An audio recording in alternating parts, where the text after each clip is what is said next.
ಆರ್ತಿ ಮದುವೆ ರಾಕೇಶ್ ಜೊತೆ ಆಗಿರತ್ತೆ. ರಾಕೇಶ್ಗೆ ಒಬ್ಬ ತಮ್ಮ ಕೂಡ ಇರ್ತಾನೆ, ಅವನ ಹೆಸರು ರಘು. ಹಾಗೆ ಆರ್ತಿಗೆ ಒಬ್ಳು ತಂಗಿ ಇರ್ತಾಳೆ, ಅವಳ ಹೆಸರು ಅನು. ಆರ್ತಿ ಮೈದ್ನ ರಘು ಒಳ್ಳೆ ಕೆಲಸದಲ್ಲಿ ಇರ್ತಾನೆ, ಒಳ್ಳೆ ಸ್ಯಾಲ್ರಿ ಇರುತ್ತೆ.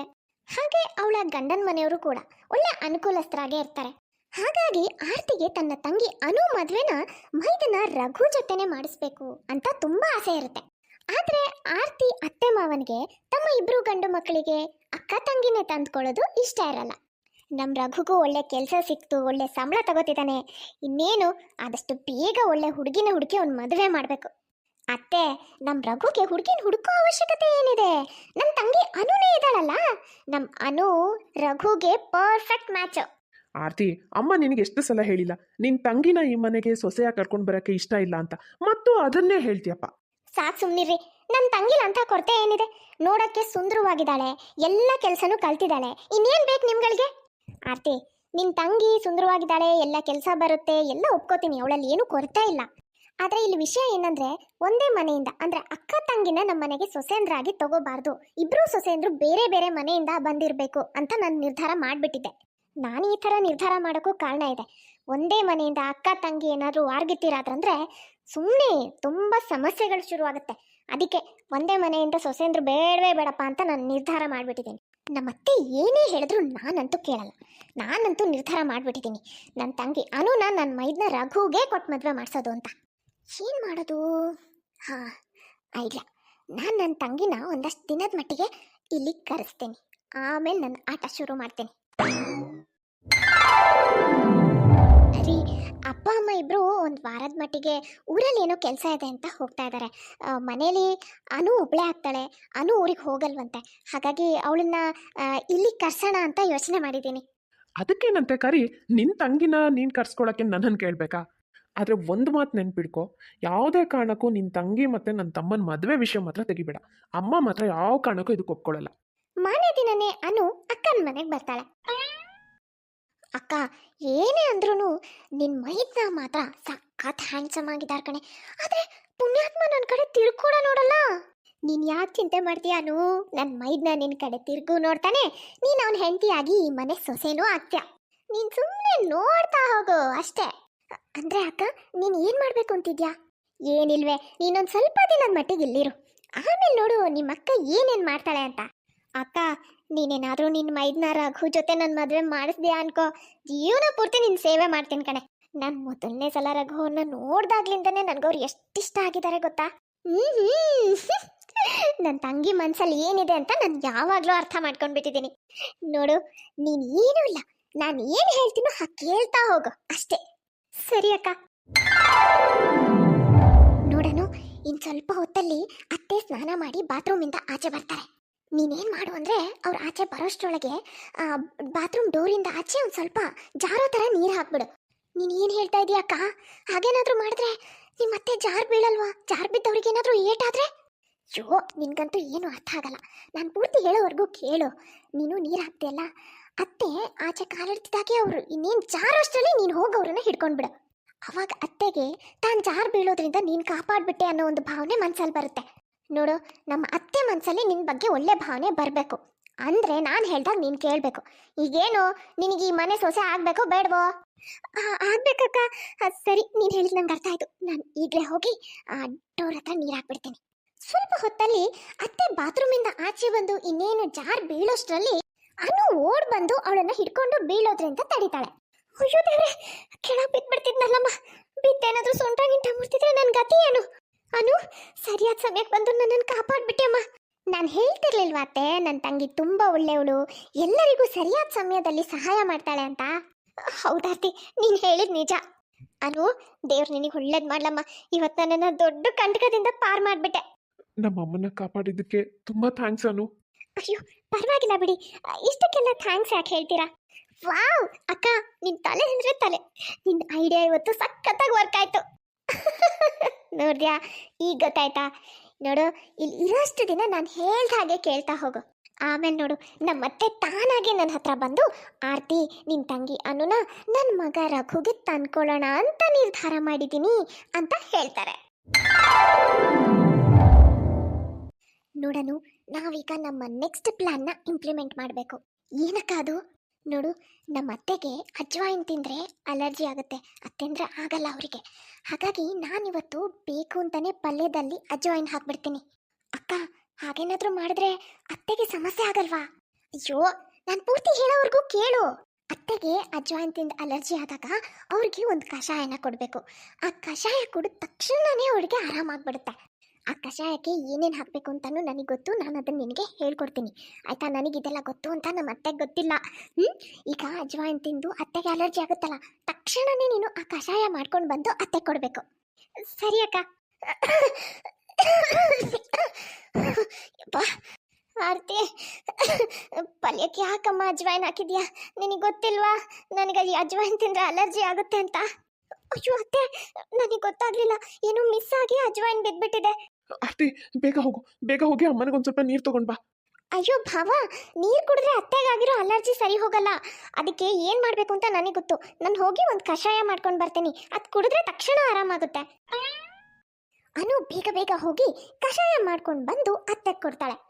ಅಪ್ಪ, ಈಗೊಂದು ಸ್ವಲ್ಪ ಆರಾಮ ಅನ್ನಿಸ್ತಿದ್ಯಮ್ಮ.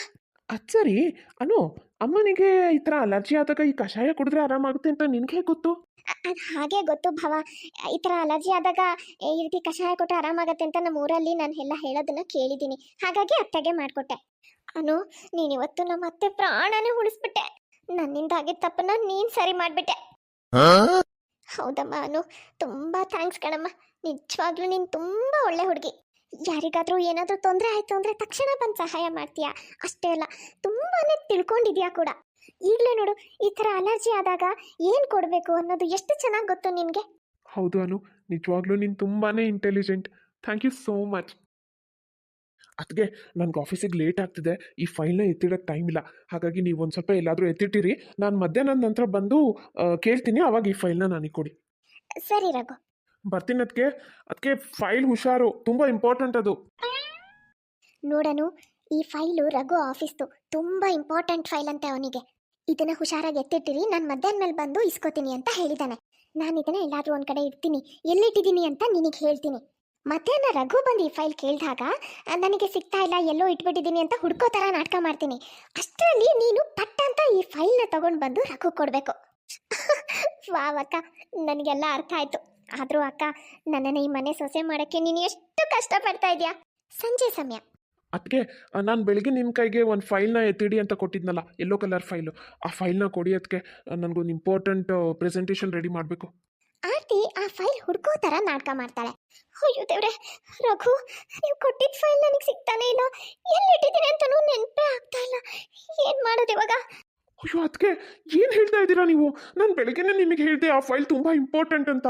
ಆ ಫೈಲ್ ಏನಾದರೂ ಸಿಗಲಿಲ್ಲ ಅಂದರೆ, ನಾನು ಪ್ರೆಸೆಂಟೇಷನ್ ಮಾಡಲಿಲ್ಲ ಅಂದರೆ ನನ್ನ ಪ್ರಮೋಷನ್ಗೆ ಪ್ರಾಬ್ಲಮ್ ಆಗುತ್ತೆ.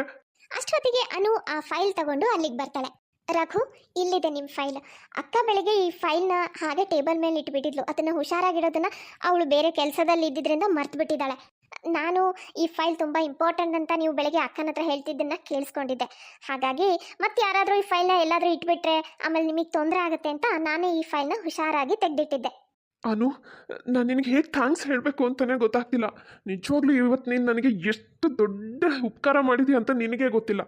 ಈ ಫೈಲ್ ಏನಾದರೂ ಸಿಗಲಿಲ್ಲ ಆಗಿದ್ರೆ ನನಗೆ ತುಂಬ ದೊಡ್ಡ ಲಾಸ್ ಆಗ್ತಿತ್ತು. ರಘು, ನಾನು ನಿನ್ನ ಹತ್ರ ಮೊದಲಿಂದನೂ ಹೇಳ್ತಿರ್ಲಿಲ್ವಾ ನನ್ನ ತಂಗಿ ಅನು ತುಂಬ ಒಳ್ಳೆಯವಳು, ತುಂಬ ಜಾಣೆ ಅಂತ? ಹೌದದಕ್ಕೆ ನೀವು ಹೇಳಿದ ನಿಜಾನೇ. ಅನು ನಿಜವಾಗ್ಲೂ ನಮ್ಮ ಫ್ಯಾಮಿಲಿಗೆ ತುಂಬ ಹೆಲ್ಪ್ ಮಾಡ್ತಿದ್ದಾಳೆ. ಮೊದಲು ಅಮ್ಮನ ಕಾಪಾಡಿದ್ಲು, ಇವತ್ತು ನನಗೆ ಎಷ್ಟು ದೊಡ್ಡ ಉಪಕಾರ ಮಾಡಿದ್ದಾಳೆ. ನಾನು ಗಮನಿಸಿದ ಹಾಗೆ ನನಗೆ ಅನ್ನಿಸ್ತಾ ಇರೋದೇನೆಂದರೆ, ರಘುಗೂ ನಮ್ಮ ಅನು ಮೇಲೆ ನಿಧಾನವಾಗಿ ಮನಸ್ಸಾಗ್ತಾ ಇದೆ ಅಂತ ನನಗೆ ಅನ್ನಿಸ್ತಾ ಇದೆ. ಮತ್ತದೇ ಕತೆ ಶುರು ಮಾಡಿದೆ ಆರ್ತಿ. ನಿನಗೆ ಎಷ್ಟು ಸಲ ಹೇಳಬೇಕು ಅನುನ ನಮ್ಮ ಮನೆ ಸೊಸೆ ಮಾಡ್ಕೊಳಕ್ಕಾಗಲ್ಲ ಅಂತ? ನೋಡಮ್ಮ ಆರ್ತಿ, ನಿನ್ನ ತಂಗಿ ಅನು ತುಂಬ ಒಳ್ಳೆ ಹುಡುಗಿ, ಜಾಣೆ, ಬುದ್ಧಿವಂತೆ ಎಲ್ಲ ಹೌದು. ಆದರೂ ನಾನು ನಮ್ಮ ರಘುಗೆ ಒಂದೇ ಮನೆಯಿಂದ ಅಂದರೆ ನಿನ್ನ ತಂಗಿ ಅನುನ ತಂದ್ಕೊಳ್ಳೋಕ್ಕೆ ಇಷ್ಟಪಡಲ್ಲ. ಅವನಿಗೆ ಬೇರೆ ಮನೆಯಿಂದನೇ ಹುಡುಗಿ ತರಬೇಕು ಅಂತ ನನಗೆ ಆಸೆ. ನೀನು ಏನೇ ಹೇಳಿದ್ರು ಒಂದೇ ಮನೆಯಿಂದ ಇಬ್ಬರು ಸೊಸೆಯಂದ್ರನ್ನ ತರೋಕ್ಕೆ ನಾನಂತೂ ಒಪ್ಕೊಳ್ಳಲ್ಲ. ಅತ್ತೆ, ನನ್ನ ತಂಗಿ ಈ ಮನೇಲಿ ಎಲ್ಲರ ಜೊತೆ ಎಷ್ಟು ಚೆನ್ನಾಗಿ ಹೊಂದ್ಕೊಂಡಿದ್ದಾಳೆ. ಏನಾದರೂ ಸಮಸ್ಯೆ ಅಂದಾಗ ಎಲ್ರಿಗೂ ಎಷ್ಟೆಲ್ಲ ಸಹಾಯ ಮಾಡಿದ್ದಾಳೆ. ಆದರೂ ನೀವು ಅವಳನ್ನು ಒಪ್ಕೊಳ್ಳೋಕೆ ತಯಾರಿಲ್ವಲ್ಲ? ನಿನಗೆ ಎಷ್ಟು ಹೇಳಿದ್ರು ಯಾಕೆ ಅರ್ಥ ಮಾಡ್ಕೊಳ್ತಿಲ್ಲ ಆರ್ತಿ? ನಿನ್ನ ತಂಗಿ ಕೆಟ್ಟೋಳಲ್ಲ ಅಂತ ಮೊದಲಿಂದನೂ ನಮಗೆ ಗೊತ್ತು. ಆದರೂ ಅಮ್ಮ ಹೇಳೋದೇನು ಒಂದೇ ಮನೆಯಿಂದ ಅಂದರೆ ಅಕ್ಕ ತಂಗಿನ ಸೊಸೆಂದ್ರಾಗ್ತಾ ಇರೋದು ಇಷ್ಟ ಇಲ್ಲ ಅಂತ ಅವ್ರು ಹೇಳ್ತಾ ಇರೋದು. ಅಷ್ಟು ಬಿಟ್ಟರೆ ನಿನ್ನ ತಂಗಿ ಕೆಟ್ಟವಳು ಅಂತ ಹೇಳ್ತಾ ಇಲ್ಲ. ನೋಡಾರ್ತಿ, ನೀನು ಏನೇ ಹೇಳಿದ್ರು ಏನೇ ಪ್ರಯತ್ನ ಮಾಡಿದ್ರು ನಿನ್ನ ತಂಗಿ ಈ ಮನೆ ಸೊಸೆ ಆಗೋದು ಸಾಧ್ಯ ಇಲ್ಲ. ಹಾಗಾಗಿ ಸುಮ್ಮನೆ ಇದ್ಬಿಡು. ನೋಡಿದೆ ಅಕ್ಕ, ನೀನು ಎಷ್ಟೆಲ್ಲ ಪ್ರಯತ್ನ ಮಾಡಿದೆ, ಆದರೂ ನಿನ್ನ ಗಂಡನ ಮನೆಯವರು ನನ್ನನ್ನು ಈ ಮನೆ ಸೊಸೆ ಮಾಡ್ಕೊಳ್ಳೋಕ್ಕೆ ತಯಾರಿಲ್ಲ. ಇದೆಲ್ಲ ಅಷ್ಟು ಸುಲಭಕ್ಕೆ ಸರಿ ಹೋಗಲ್ಲ ಅಂತ ನನಗೆ ಅರ್ಥ ಆಗ್ಬಿಡ್ತು. ಇದಕ್ಕೆ ಬ್ರಹ್ಮಾಸ್ತ್ರನೇ ಉಪಯೋಗಿಸ್ಬೇಕು. ನೋಡು, ಅದನ್ನೇನಾದರೂ ಮಾಡಿದ್ವಿ ಅನ್ಕೋ, ಆಮೇಲೆ ಎಲ್ಲ ಸರಿ ಹೋಗುತ್ತೆ, ನಾವು ಅನ್ಕೊಂಡ ಹಾಗೆ ಆಗುತ್ತೆ. ಅನಿವಾರ್ಯವಾಗಿ ನಮ್ಮ ಅತ್ತೆ ನಿನ್ನನ್ನು ತಮ್ಮ ಮಗನಿಗೆ ತಂದ್ಕೊಳ್ಳೇಬೇಕಾಗತ್ತೆ. ಹೌದಾ? ಅಂಥದ್ದು ಏನು ಮಾಡಬೇಕು ಅಂತಿದ್ಯಾ ಅಕ್ಕ? ನೋಡು, ನಾಳೆ ರಘು ಆಫೀಸಿಂದ ಲೇಟಾಗಿ ಬರ್ತಾನಲ್ವಾ, ಅವಾಗ ನಾನು ಅವನ ಊಟದಲ್ಲಿ ಪ್ರಜ್ಞೆ ತಪ್ಪೋ ಅಂಥದ್ದು ಔಷಧಿನ ಮಿಕ್ಸ್ ಮಾಡಿರ್ತೀನಿ. ಆಮೇಲೆ ಅವನಿಗೆ ಹೇಗೂ ಪ್ರಜ್ಞೆ ತಪ್ಪುತ್ತೆ, ನೀನು ಸೀದಾ ಹೋಗಿ ಅವನ ರೂಮಲ್ಲಿ ಅವನ ಬೆಡ್ಡಲ್ಲೇ ಮಲ್ಕೊಂಡ್ಬಿಡು. ಮುಂದಿನದನ್ನೆಲ್ಲ ನಾನು ನೋಡ್ಕೊಳ್ತೀನಿ. ಮಾರನೇ ದಿನ ಆರತಿ ರಘು ಊಟದಲ್ಲಿ ಪ್ರಜ್ಞೆ ತಪ್ಪೋ ಔಷಧಿನ ಮಿಕ್ಸ್ ಮಾಡ್ತಾಳೆ. ರಾತ್ರಿ ರಘು ಆಫೀಸಿಂದ ಬಂದಮೇಲೆ, ಅದಕ್ಕೆ ಬೇಗ ಊಟ ಕೊಡಿ, ತುಂಬ ಹಸಿವಾಗಿದೆ. ಅಕ್ಕ ಮಲಗಿದಾಳೆ, ನಿಮಗೆ ನಾನು ಊಟ ಬಡಿಸ್ತೀನಿ. ಅಲ್ಲಾನು, ನೀನು ಇನ್ನೂ ಮಲಗಿಲ್ವಾ? ತುಂಬ ಲೇಟ್ ಆಗಿದೆ, ಯಾಕೆ ಇನ್ನೂ ಮಲಗಿಲ್ಲ? ಅದು ನಿಮಗೋಸ್ಕರನೇ ಕಾಯ್ತಾ ಇದ್ದೆ. ನೀವು ಆಫೀಸಿಂದ ಬರೋದು ಲೇಟ್ ಆಗುತ್ತೆ ಅಂತ ಗೊತ್ತಿತ್ತು. ಲೇಟಾಗಿ ಬಂದಾಗ ನಿಮಗೆ ಯಾರು ಊಟ ಬಡಿಸ್ತಾರೆ ಅನ್ನೋದನ್ನ ಯೋಚನೆ ಮಾಡಿ ನಿಮಗೆ ಊಟ ಬಡಿಸೋಣ ಅಂತಲೇ ನಾನು ಕಾಯ್ತಾ ಇದ್ದೆ. ಹೌದಾ? ಓಕೆ. ಅನು, ನೀನು ನನ್ನ ಜೊತೆ ಸ್ವಲ್ಪ ಊಟ ಮಾಡು. ಸರಿ. ನಿಜವಾಗ್ಲೂ ನೀನು ತುಂಬ ಒಳ್ಳೆ ಹುಡುಗಿ ಅನು. ಎಲ್ರ ಬಗ್ಗೆ ಎಷ್ಟು ಕೇರ್ ಮಾಡ್ತೀಯಾ. ಅನು ರಘುಗೆ ಊಟ ಬಡಿಸ್ತಾಳೆ. ರಘು ಹೇಳ್ದ ಅನ್ನೋ ಕಾರಣಕ್ಕೆ ತಾನು ರಘು ಜೊತೆ ಕೂತ್ಕೊಂಡು ಸ್ವಲ್ಪ ಊಟ ಮಾಡ್ತಾಳೆ. ಊಟ ಆದಮೇಲೆ ರಘುಗೆ ತುಂಬ ನಿದ್ದೆ ಬರುತ್ತೆ. ಅವನು ರೂಮಿಗೆ ಬಂದು ಮಲ್ಕೊಳ್ತಾನೆ. ಅನು ಕೂಡ ತಮ್ಮ ಪ್ಲಾನ್ ಪ್ರಕಾರ ಬಂದು ಅವನ ಪಕ್ಕದಲ್ಲೇ ಮಲ್ಕೊಳ್ತಾಳೆ. ಅರೆ, ಇದೇನಿದು? ಇವ್ನು ನೋಡಿದ್ರೆ ಕೆಳಗಡೆ ಮಲಗಿದ್ದಾನೆ, ಅವಳು ಮಂಚದ ಮೇಲೆ ಮಲಗಿದ್ದಾಳೆ. ಇರ್ಲಿ. ಅತ್ತೆ ರೀ, ಬೇಗ ಬನ್ನಿ, ನೋಡಿ ಬನ್ನಿ ಇಲ್ಲಿ. ನೋಡಿ ಅತ್ತೆ, ಅನು ಮತ್ತೆ ರಘು ಇಬ್ರು ಒಂದೇ ರೂಮಲ್ಲಿದ್ದಾರೆ. ನೋಡಿದ್ರ ಅತ್ತೆ, ನಾನು ಎಷ್ಟೇ ಹೇಳಿದ್ರು ನೀವು ನಮ್ಮ ಅನುನ ರಘುಗೆ ತಂದ್ಕೊಳಕ್ಕೆ ಒಪ್ಕೊಳ್ತಾ ಇರಲಿಲ್ಲ. ನೀವೇ ನೋಡಿದ್ರಲ್ಲ ಇವಾಗ. ರಘುಗೆ ಅನು ಕಂಡ್ರೆ ತುಂಬ ಇಷ್ಟ, ಅದಕ್ಕೆ ತಾನೇ ಇಬ್ರು ಈ ರೀತಿ ಇದ್ದಾರೆ. ಇಬ್ರು ಒಂದೇ ರೂಮಲ್ಲೇ ಇದ್ದಾರೆ ಅಂದರೆ ಅವ್ರ ಮಧ್ಯೆ ಏನು ಬೇಕಿದ್ರೂ ಆಗಿರ್ಬೋದಲ್ವಾ? ಏನು ಹೇಳಲಿ ನಾನು ಅತ್ತೆ ರೀ, ನಮಗೀಗ ಬೇರೆ ದಾರಿನೇ ಇಲ್ಲ. ಅನು ಮತ್ತೆ ರಘು ಇಬ್ರು ಮದುವೆನ ನಾವು ಮಾಡಲೇಬೇಕು. ಅದಕ್ಕೆ ನೀವು ಏನು ಹೇಳ್ತಾ ಇದ್ದೀರಾ? ನೀವು ಹೇಳೋ ಥರ ಎಲ್ಲ ಏನೂ ಇಲ್ಲ. ನಾನು ಅನು ಜೊತೆ ಯಾವುದೇ ರೀತಿ ಕೆಟ್ಟದಾಗ ನಡ್ಕೊಂಡಿಲ್ಲ. ನನಗೆ ಜೋರಾಗಿ ನಿದ್ದೆ ಬಂದಿತ್ತು, ಮಲಗಿದೆ ಅಷ್ಟೇ. ಏನಾಯಿತು ಏನು ಅಂತ ನನಗೇನು ಗೊತ್ತಿಲ್ಲ. ರಘು, ನೀವು ಸುಳ್ಳು ಹೇಳಬೇಡಿ. ನೀವೇ ತಾನೇ ನಿನ್ನೆ ರಾತ್ರಿ ನನ್ನ ಹತ್ರ ಹೇಳಿದ್ದು, ಅನು ನೀನಂದ್ರೆ ನನಗೆ ತುಂಬ ಇಷ್ಟ, ನಾವು ಒಂದೇ ರೂಮಲ್ಲಿ ಇರೋಣ, ಇದರಲ್ಲಿ ಏನೂ ತಪ್ಪಿಲ್ಲ ಅಂತ ನೀವೇ ತಾನೇ ಹೇಳಿದ್ದು. ಸಾಕು, ಬಾಯಿ ಮುಚ್ಚು. ನಾನು ನೋಡೋಣ ಅಂತ ಏನೋ ಒಂದು ಸ್ವಲ್ಪ ನಾಟಕ ಶುರು ಮಾಡಿದ್ರೆ ನಿಮ್ಮ ನಾಟಕ ಇನ್ನೂ ಜೋರಾಗಿದೆ. ಅಕ್ಕ, ಏನಕ್ಕ ಇದು? ಸ್ವಲ್ಪ ಸುಮ್ಮನಿರೆ, ಏನು ಹೇಳ್ತಾನೆ ನೋಡೋಣ. ಅಕ್ಕ ತಂಗಿ ಇಬ್ರು ನಾಟಕ ಮಾಡೋದನ್ನ ನಿಲ್ಲಿಸಿ. ನಿಮ್ಮಿಬ್ರು ಪ್ಲಾನು ಎಲ್ಲ ಏನು ಅನ್ನೋದು ನನಗೆ ಚೆನ್ನಾಗಿ ಗೊತ್ತು. ಏನು? ನಾವೇನು ಪ್ಲಾನ್ ಮಾಡಿದ್ದೀವಿ? ಎಲ್ಲ ಮಾಡಿರೋದು ನೀವೇನು ಮಾಡಿದ್ದೀರಾ ಅಂತ ಎಲ್ಲ ನಾವು ನೋಡಿಲ್ವಾ? ಇಡೀ ರಾತ್ರಿ ನನ್ನ ತಂಗಿ ಜೊತೆ ಒಂದೇ ರೂಮಲ್ಲಿ ಇದ್ಬಿಟ್ಟು ಇವಾಗ ಬೇರೆನೇ ಕತೆ ಹೇಳ್ತಿದ್ದೀರಾ? ಅದಕ್ಕೆ ನಿನ್ನೆ ರಾತ್ರಿ ನಿಮ್ಮ ತಂಗಿ ನನಗೆ ಕೊಡಬೇಕಾಗಿರೋ ಊಟನ ಮಿಸ್ ಆಗಿ ತಾನು ತಿಂದ್ಲಲ್ವಾ, ಆವಾಗಲೇ ನಿಮ್ಮದೆಲ್ಲ ಪ್ಲ್ಯಾನ್ ಏನು ಅನ್ನೋದು ತುಂಬ ಚೆನ್ನಾಗಿ ಗೊತ್ತಾಯ್ತು. ಮಿಸ್ ಆಗಿ ಅವಳು ನೀವು ಆ ಪ್ರಜ್ಞೆ ತಪ್ಪ ಔಷಧಿ ಹಾಕಿದ ಊಟನ ತಾಂತಿದ್ಲು, ಹಾಕದೇ ಇರೋದನ್ನ ನನಗೆ ಕೊಟ್ಟಿದ್ದಾಳೆ. ನನ್ನ ಊಟ ಆದ ಕೂಡಲೇ ನಾನು ಸೀದಾ ರೂಮಿಗೆ ಬಂದು ಮಲಗಿದೆ. ನೀವು ಹೇಳ್ಕೊಟ್ಟಿರೋ ಪ್ಲ್ಯಾನ್ ಪ್ರಕಾರ ಅವಳು ಸೀದಾ ನನ್ನ ರೂಮಿಗೆ ಬಂದಿದ್ದಾಳೆ. ಅಷ್ಟೊತ್ತಿಗೆ ಅವಳಿಗೆ ಪ್ರಜ್ಞೆ ತಪ್ಪಿದೆ. ಅರೆ ಪ್ರಜ್ಞಾವಸ್ಥೆಯಲ್ಲಿದ್ದ ಅವಳು ನಿಮ್ಮಿಬ್ರು ಪ್ಲ್ಯಾನ್ ಏನು ಅನ್ನೋದನ್ನೆಲ್ಲ ಗೊಣಗೋಗಿ ಶುರು ಮಾಡಿದ್ಲು. ನನಗೂ ಇನ್ನೂ ನಿದ್ದೆ ಬಂದಿರಲಿಲ್ಲ. ಅವಳು ಹೇಳಿದ್ದನ್ನೆಲ್ಲ ನಾನು ಕೇಳಿಸ್ಕೊಂಡೆ. ನಿಮ್ಮಿಬ್ರು ಪ್ಲ್ಯಾನ್ ಏನು ಅನ್ನೋದು ನನಗೆಲ್ಲ ಗೊತ್ತಾಯಿತು. ಆಮೇಲೆ ನಾನು ಅವಳನ್ನ ಮಂಚದ ಮೇಲೆ ಮಲ್ಗೋಗ್ಬಿಟ್ಟು ನಾನು ಕೆಳಗಡೆ ಮಲ್ಕೊಂಡಿದ್ದೀನಿ. ಅವಳ ಜೊತೆ ಯಾವುದೇ ರೀತಿ ನಾನು ಕೆಟ್ಟದಾಗ ನಡ್ಕೊಂಡಿಲ್ಲ. ಅಂದ್ರೆ ನಿಮಗೆ ಎಲ್ಲ ವಿಷಯ ಗೊತ್ತಾಗ್ಬಿಡ್ತಾ?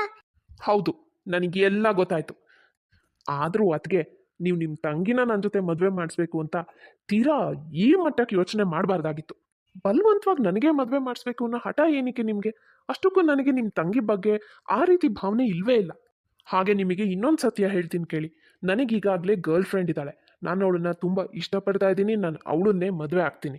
ಆರ್ತಿ, ನೀನು ಮಾಡಿದ ಸ್ವಲ್ಪನೂ ಸರಿ ಇಲ್ಲ. ನಿನ್ನ ತಂಗಿನ ಈ ಮನೆ ಸೊಸೆ ಮಾಡಬೇಕು ಅಂತ ನೀನು ಈ ಮಟ್ಟಕ್ಕೆ ಇಳಿತೀಯ ಅಂತ ನಾನು ಕನಸಲ್ಲೂ ಅಂದ್ಕೊಂಡಿರಲಿಲ್ಲ. ನೋಡಾರ್ತಿ, ನಿನಗೇನೋ ನಿನ್ನ ತಂಗಿ ಈ ಮನೆ ಸೊಸೆ ಆಗಬೇಕು ಅಂತ ಆಸೆ ಇತ್ತು, ಅದಕ್ಕೆ ಏನೇನೋ ಪ್ಲ್ಯಾನ್ ಮಾಡಿದೆ. ಆದರೆ ಇದು ತೀರಾ ಅತಿ ಆಯಿತು. ನಿನ್ನ ತಂಗಿ ಏನೂ ಕಡಿಮೆ ಆಗಿಲ್ಲಮ್ಮ, ನೋಡೋಕ್ಕೆ ಚೆನ್ನಾಗಿದ್ದಾಳೆ, ಒಳ್ಳೆ ಗುಣ ಇದೆ, ಬುದ್ಧಿವಂತೆ. ಅವಳಿಗೆ ನಮ್ಮ ರಘುಗಿನ ಒಳ್ಳೆ ಹುಡುಗ ಸಿಗ್ತಾನೆ. ನನಗೆ ರಘು ಬೇರೆ ಹುಡುಗಿನ ಇಷ್ಟಪಡ್ತಾ ಇರೋದು ಮೊದಲೇ ಗೊತ್ತಿತ್ತು. ನೀನು ನಿನ್ನ ತಂಗಿನೇ ತಂದ್ಕೋಬೇಕು ಅಂತ ತುಂಬ ಆಸೆ ಇಟ್ಕೊಂಡಿದ್ದಕ್ಕೆ ನಿನ್ನ ಮನಸ್ಸಿಗೆ ನೋವು ಮಾಡ್ತೀಯ ಅಂತ ಆ ವಿಷಯ ನಿನ್ನ ಹತ್ರ ಹೇಳಲಿಲ್ಲ. ನನಗೆ ಒಂದೇ ಮನೆಯಿಂದ ಇಬ್ಬರು ಸೊಸೆಂದ್ರು ತರೋದು ಇಷ್ಟ ಇಲ್ಲ ಅಂತ ಹೇಳ್ತಾ ಬಂದೆ. ಆದರೆ ನೀನು ಇಲ್ಲಿವರೆಗೂ ಯೋಚನೆ ಮಾಡ್ತೀಯ ಅಂತ ನಾನು ಅಂದ್ಕೊಂಡಿರಲಿಲ್ಲಮ್ಮ. ಈಗ ಆಗಿದ್ದಾಗೋಯ್ತು. ಈ ವಿಷಯನ ಯಾರೂ ಮನಸ್ಸಲ್ಲಿ ಇಟ್ಕೊಳ್ಳೋದು ಬೇಡ, ಆಯಿತಾ? ರಘು ಅವ್ನು ಇಷ್ಟಪಟ್ಟಿದ್ದ ಹುಡುಗಿ ಜೊತೆ ಅವ್ನು ಮದುವೆ ಆಗಲಿ. ಹಾಗೆ ನಿನ್ನ ತಂಗಿ ಅನುಗೂ ಅಷ್ಟೇ ಒಳ್ಳೆ ಹುಡುಗನ ಹುಡುಕಿ ಮದುವೆ ಮಾಡೋಣ. ನೋಡಿದ್ರಲ್ಲ ಫ್ರೆಂಡ್ಸ್, ಇವತ್ತಿನ ಈ ವಿಡಿಯೋ ನಿಮಗೆ ಸ್ವಲ್ಪನಾದರೂ ಇಷ್ಟ ಆಗಿದ್ರೆ ಪ್ಲೀಸ್ ಚಾನಲ್ನ ಸಬ್ಸ್ಕ್ರೈಬ್ ಮಾಡಿ. ಹಾಗೆ ಪ್ಲೀಸ್ ಲೈಕ್ ಮಾಡೋದನ್ನು ಮಾತ್ರ ಮರಿಬೇಡಿ. ಮುಂದಿನ ವಿಡಿಯೋದಲ್ಲಿ ಮತ್ತೆ ಸಿಗೋಣ. Bye friends.